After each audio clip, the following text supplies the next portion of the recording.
talker. This came, by the way, from a caller to my radio show, Jason from Washington, D.C. He's an insider. He's connected inside Washington, and that's the secret buzz going on inside the Beltway. Jason from Washington, D.C. Jason. He's an insider. He's connected inside Washington. He's our connected Washington insider. 94.3 FM The Talk. You listen to Saturday Check. Good morning, Mr. X. Morning, guys. How you doing? We're doing good. We're doing good. So what's our Washington insider have to say this week? Well, again, I keep going back to this immigration stuff over and over and over again because it just basically shows you that how ineffectual the government really is. I mean, remember, the government knows what's in your grandmother's underwear, but they can't tell you who's crossing the border illegally. Right. And which one's more of a threat? My grandmother's underwear, apparently. You had to say that with Sorek sitting next to me here, for goodness sakes.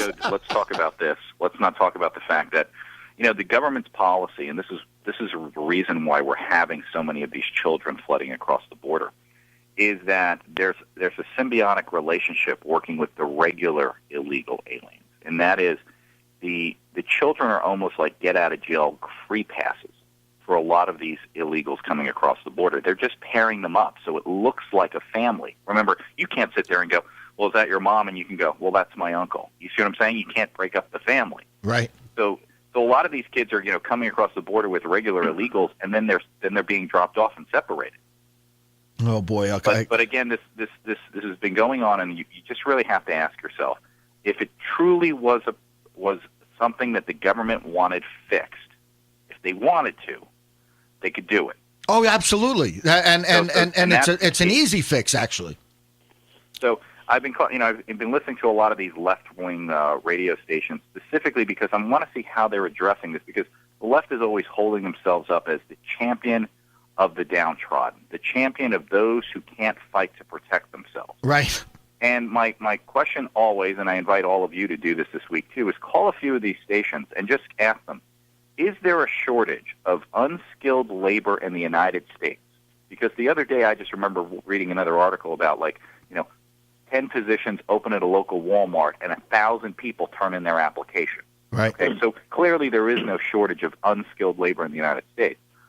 How is this going to help the lowest of the low American who might not have been able to, forget getting a college degree, didn't even graduate from high school? How is this going to help him if you bring in more people who are willing to undercut what he will work for? Because a lot of people don't understand this. When you come into this country, look, I don't care if you're paying me $4 an hour. If my child gets to go to an American school, and remember, every child will be paid for, even if they're illegal, to go to an American school. That'd be like me saying, well, look, Lou, you have to work at Pizza Hut for $6 an hour, scrubbing toilets, but I'm going to pay for your child to go to Harvard. Okay? Because remember, they're coming from Nicaragua, so the American public school system is like Harvard compared to the Nicaraguan public school. Actually, no, you're preaching to the choir here, and that's exactly right. You have to get rid of the welfare state. If we don't do it, if we don't have politicians, if we don't have elected officials willing to stand up and talk about this, stop the demagoguery already with these borders. I mean, the whole idea of this is why are they coming here? And that's what we have to get to the root of the problem. Let's see what Frank from Old